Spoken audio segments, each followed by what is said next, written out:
There's an expression that some like to use that says, the best defense is a good offense. When it comes to Kubernetes, when it comes to secret management, when it comes to threat modeling, thinking, anticipating how our systems can be attacked, how weaknesses and vulnerabilities can be exploited, we always need to be a step ahead.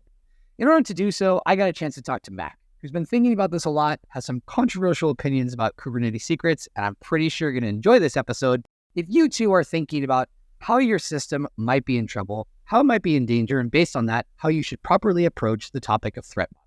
Check it out. All right, Mac, welcome to KubeFM. Just want to jump in with the first question. If you had a brand new Kubernetes cluster, which 3 tools would you install? I think it's a trick question because you'd only install one tool, which is Flux, and then Flux would install the other tools. But yeah, I definitely really like Flux, where you can just git push and it will automatically deploy stuff to your cluster. I think that's really nice, especially when collaborating with coworkers. And then next be probably Prometheus stack, just in terms of sheer monetary value because of how expensive monitoring solutions are out there. Like you probably have to put a second mortgage on your house if you use something other than Prometheus stack, which includes like Prometheus operator and alert manager and Prometheus itself, and a bunch of pre-built Grafana graphs and alerts and things, which is really nice for keeping your cluster running. And then the third was a bit of a toss-up for me. I ended up going with Gatekeeper, Open Policy Agent Gatekeeper. It is, I think in Helm charts these days are getting so complicated that when you go to install them, like there's no way you're going to just read through every single line of them. And so at least with Gatekeeper, I can ensure that there's no like privileged pods being created and you can enforce other kinds of more creative policies like blocking ingresses with a wildcard host name, which is something that I think more people should be doing because you can kind of steal traffic from one of your coworkers if you do that. But yeah, that's what I'd install. Fantastic.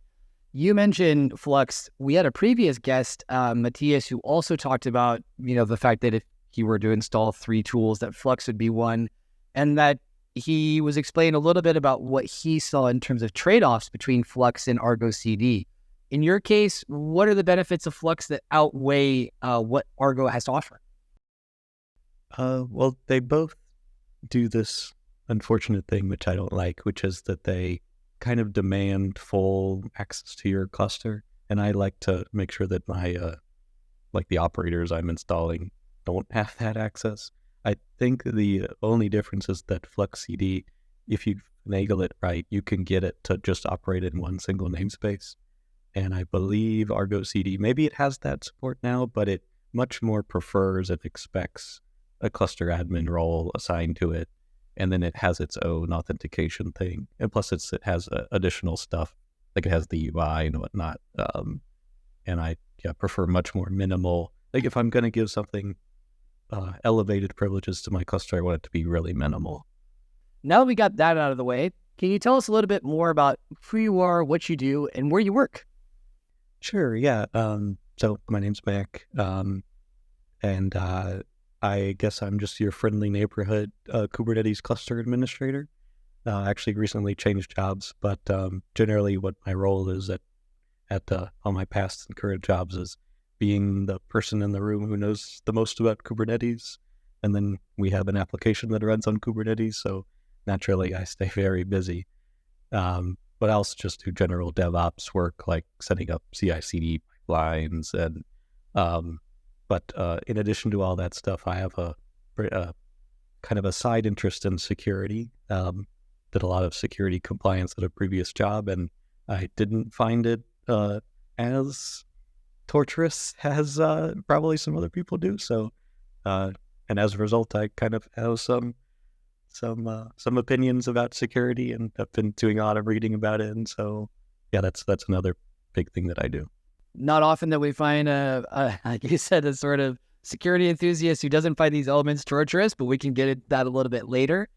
Tell me about, what you were doing before you got into cloud native, what the process was like getting into cloud native technologies and eventually learning Kubernetes. Sure. So it was actually my very first internship. I was only a sophomore in college. That included Kubernetes work, which is actually a funny story because the app that we were building was a really simple like Python web app that talked to a database. And so we absolutely did not need Kubernetes on top of that. But of course I was just an intern and I didn't know any better. So, and some of my other coworkers were arguing for it. And so I guess I have to thank them now though, because it was a very good learning experience. And then I could use that experience to go get my next job. And in terms of, if you had to give your previous self advice about learning Kubernetes, which resources to focus on, what would be helpful, any things to not do, what kind of recommendations or tips would you give to Mac when you were starting out? Yeah. One thing about like my initial internships where I had to learn Kubernetes was that they were very independent. And that's kind of a blessing and a curse where you don't have a whole lot of guidance. You get to, learn things the hard way, but it takes a lot of trial and error. And so that's why I think that mentorship is kind of really important because a mentor can at least guide you in the right direction to do all the trial and error and save you a lot of time and make sure that you learn the right things and you don't go off in some wrong direction. And as a result of that, I've been trying to do mentoring kind of activities myself, like volunteering at hackathons and things like that. That's great. Wonderful form to, pay it forward. Giving back to others also helps you consolidate your knowledge when you have to share it with somebody else, and also playing a good role in the broader community. In terms of what we wanted to focus on today, you wrote an article about plain Kubernetes secrets are fine. Can you tell us first a little bit about what Kubernetes secrets are, and just so we have a decent starting point, and then we can take it further? Sure. So Kubernetes secrets are a Kubernetes resource, just like all the other resources like pods and deployments and nodes. And all the resources is like essentially a YAML file with a specific structure that gets stored in etcd, the database that backs your Kubernetes cluster. So yeah, secrets are no different. They're just a kind of a YAML file that gets stored in that database. There's one catch though, which is that the secrets are generally represented as a base64 encoded. And this can kind of trip some people up because they think that this was maybe a mistake, that the secrets are supposed to be encrypted. But really the base64 encoding is just used so that you could store like binary data as a secret. Like you could have a secret JPEG or you could have a secret binary database backup, for instance. But yeah, that's essentially what they are. With that in mind, something we do hear a fair amount, whether we're talking about encoding or encrypting, the idea of a threat model. And I'm waiting for the fashion world to appropriate that term and make it their own. But what is a threat model, and how can it help people that are working with Kubernetes to encrypt their secrets? Right. So a threat model is just a way of thinking about the kinds of attacks that could befall your application and the kinds of defenses that you could stand up to prevent those things. And it may sound like that's intuitive, but actually a lot of people kind of skip that step because it's pretty easy to get lost in doing like compliance box checking and not thinking about like, well, actually, is it physically possible for someone to get physical access, or is it possible for an attacker to break this kind of encryption? Do I need to care about that? So yeah, in relation to secrets, then using a threat model can tell you how additionally complicated you should make your secrets handling to resist against particular kinds of attacks. But what I argue in my blog post is that under most circumstances, just the plain Kubernetes secrets that come out of the box generally are pretty good against the kind of impossible attacks that you might face of someone stealing your secrets. And you mentioned this notion of, simplicity, making things easy without getting too overwhelmed with lots of details, diagrams, graphs. How can someone define their own threat model? Yeah, I definitely it's threat modeling is kind of a whole field of study. Like it has special diagrams and methods. I think Microsoft has their own method for it. There's even people who apply formal methods to threat modeling, but I say forget all that and just do something that makes sense to you. So just write it down, and it just takes two easy steps, I say, which is first, think like an attacker. Put yourselves in the shoes of an attacker, and come up with some possible ways that they could exploit your code or whatever. And then the second step is just come up with possible defenses, ways to stop those particular attacks. And once you have that, you can make it much more fine-grained, or you can just keep it high level. But it can be a really good guide for planning future changes or architectural changes to your code. And let's take this example. Let's take, Kubernetes Secrets as an example. What would be the steps? How would you, could you guide us through the process of building a threat model?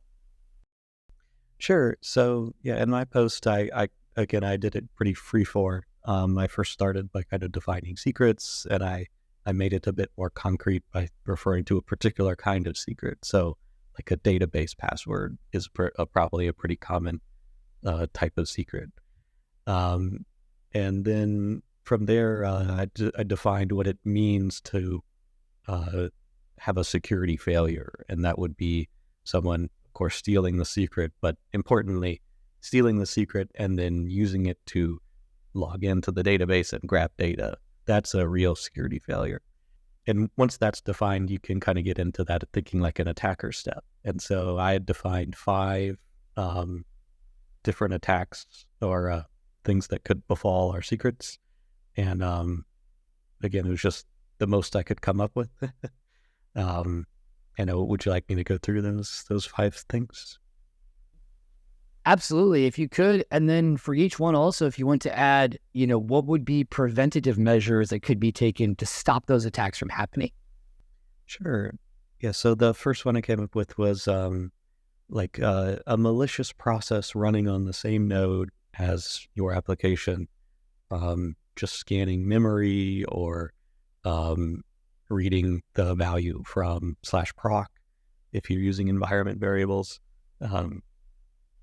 That's a pretty difficult, if not impossible, thing to avoid in the world of containers, where you have containers of varying security levels running on the same physical or virtual machine. And then the next one was root access to a control plane node. If you have root access to a control plane node, someone could access etcd and just directly read the data out of there, your secret data, and then use it to attack your application. This can kind of just be stopped with general hardening, but again, there's always a risk that could happen. Next is root access to a worker node. So worker nodes obviously don't have access to etcd directly, but what you can do is you can grab credentials from kubelet, which runs on every node, and then use that to get access to the secrets. Or if you happen to be on the same node that the application is running on, again, you can read it straight from /proc or from memory. Again, this is something where if you have if you have privileged applications running in your cluster, it's kind of very difficult to avoid. Fourth attack is physical access to the server. Like if someone breaks into an Amazon data center and grabs your data. Again, the best way to prevent this is just good physical security. But if someone does get physical access to your server, there's kind of nothing you can do, because there are even tools out there, for instance, where you can plug something into a PCI slot of a running server and it can extract the RAM and the person can put it in their pocket and walk out the door. And of course, all secrets have to exist in RAM in some way. for applications to use them to log into a database, for instance. The fifth attack is kind of just a catch-all, which I just called future unexpected attacks. If anyone was around, I think in 2019 in this space, that was, I believe, the most recent container breakout vulnerability that affected maybe container D or something. And that could happen tomorrow. I'll knock on wood. But so what this catch-all attack lets us do is it lets us prioritize simpler, easier to reason about defenses. Because if you add more complexity, you're adding more attack surface and you're adding more things that can go wrong at some point in the future. You identified, these 5. Once getting through those 5, should someone stop there and say, all right, I'm good for now? Or should it be an ongoing practice to add new scenarios in the future? I'd say it's definitely should be an ongoing practice because in this world of having to think like an attacker, attackers are not going to give up as soon as they run out of ideas. They're going to come up with new ones. And so maybe 5 years ago, no one would have thought to, for instance, protect against timing-based side channel attacks like Spectre and Meltdown. But now we have to think about those things. So that, again, tomorrow, a new one of these could come out. And so I'd say you should always be updating your threat model. I took like a cheesy security course at a previous company, and the motto was security is a journey, not a destination. And I think that's a pretty good way to sum it up. So with that in mind, sounds like I can just skip Kubernetes secrets altogether, right? I certainly wouldn't want to go back to the dark ages before Kubernetes secrets existed, when there were a bunch of competing standards or no standard at all. At least now with secrets, we can kind of have a platform to interoperate. And there are many alternatives to secrets that are actually built on top of secrets itself, like Bitnami sealed secrets are one that I talk about. They're not really an alternative to secrets per se, because how they work is that you can commit an encrypted file to like your Git repo. And then when you apply it to the cluster, there's an operator that will decrypt the Bitnami sealed secret and convert it into a plain secret, Kubernetes secret. In my article, I go through like all these alternatives, and I kind of go through each of the 5 attacks that I had listed out. And in the case of Bitnami sealed secrets, they don't actually protect you against these any additional attacks than plain Kubernetes secrets. And that's okay, because it has a different goal. The goal of sealed secrets is to make it easier for you to collaborate and commit secrets to your Git repo. But there are some other alternatives as well that do try to make themselves out to be more secure than plain Kubernetes secrets. I guess I could talk about those. Yeah. So, in terms of the alternatives, that are out there, I'm sure some of our listeners, might be thinking, well, I use Vault. This problem is already solved for me. What would you say to that? Yeah, I would never advocate for tearing out an existing working secrets infrastructure, because I know how complicated those are to stand up. And so if you say that Vault's working for you, I believe you. I think that under the right circumstances, it can. What I argue in my post, though, is that I've seen a lot of Vault instances that aren't properly configured. Like, for instance, one of the big benefits of Vault is that it has Shamir secret sharing, which allows you to encrypt the database using multiple keys that you can spread amongst people so that no one person can unlock the database. However, what people commonly do is they just disable that for a different feature called auto-unsealing, which is you give the keys to your database to a cloud provider. And then what that allows you to do is if Vault restarts, it can automatically unseal itself.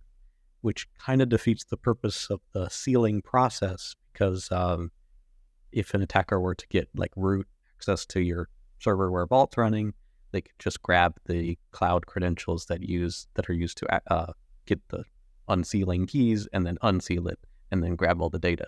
So that's one thing. And then another is that another way Vault instances are kind of misconfigured is they have this like rich policy language that lets you define who can have access to what secrets. But I generally see people ignoring that and just using Vault as kind of a key value store.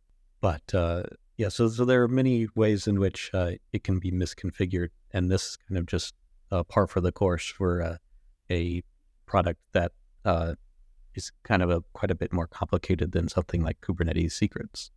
And so, yeah, if people say that they have a good working Vault instance, then I say that that's probably true, because I have seen that work out. I've had like if you have like HSM backed Vault instances and they're in an HA configuration, and you've got a team of people who are dedicated to doing that, or you pay Hashicorp for this kind of managed service, then it can be a good thing. But going back to threat models, it's important to actually do a threat model so that you can know whether building like a whole team to run Vault is something that will actually give you kind of a return on investment in terms of security, or whether it's maybe time is better spent doing something else.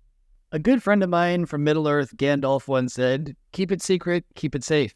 From the things you've been mentioning here, though, it sounds like you're never safe no matter what you do. Is that true, or what's your advice here? Yeah, well, you may joke, but I really do think that's true. Like with the new security breach in the news every week, I think that, yeah, really, you are never safe.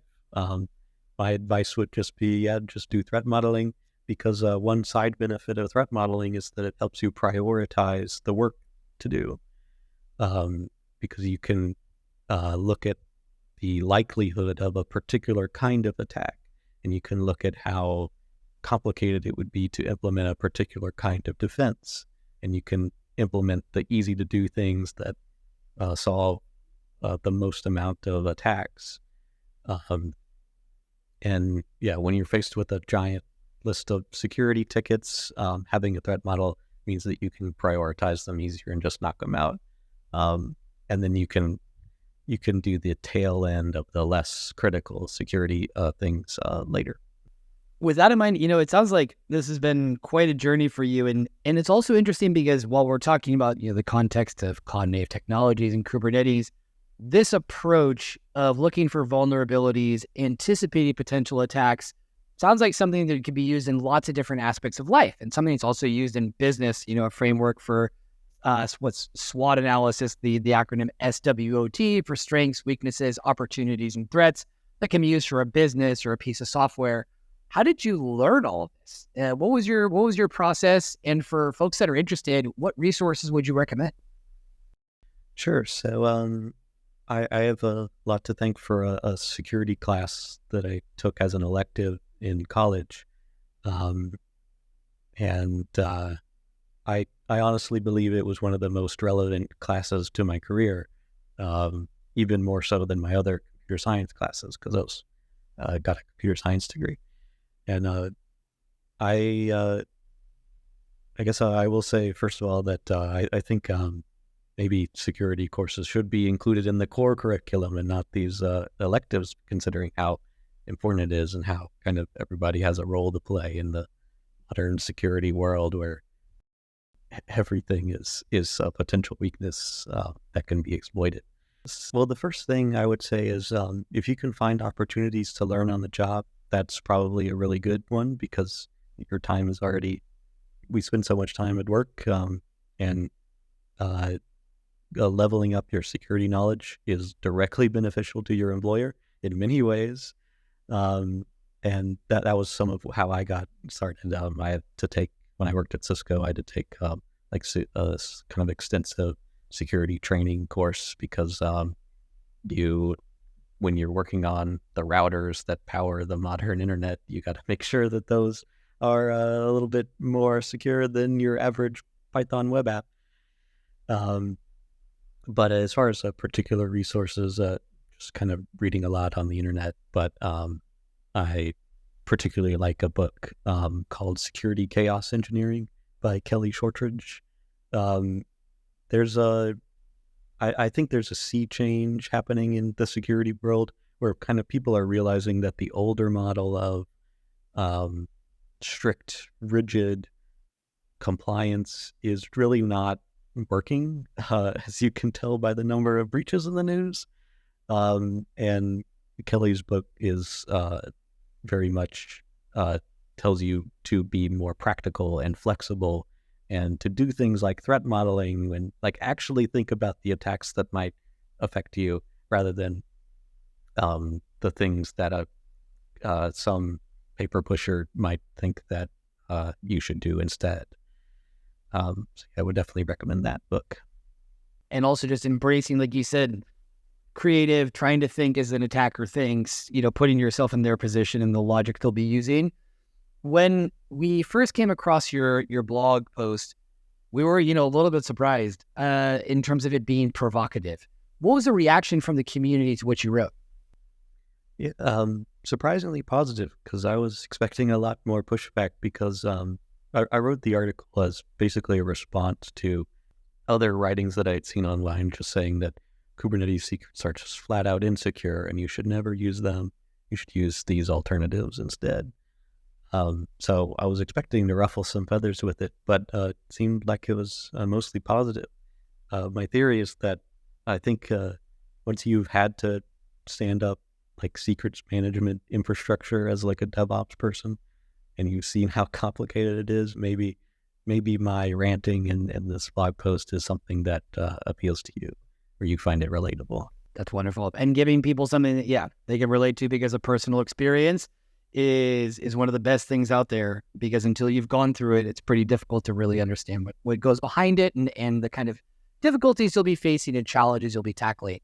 Now, will you continue to rant or share hot takes around security?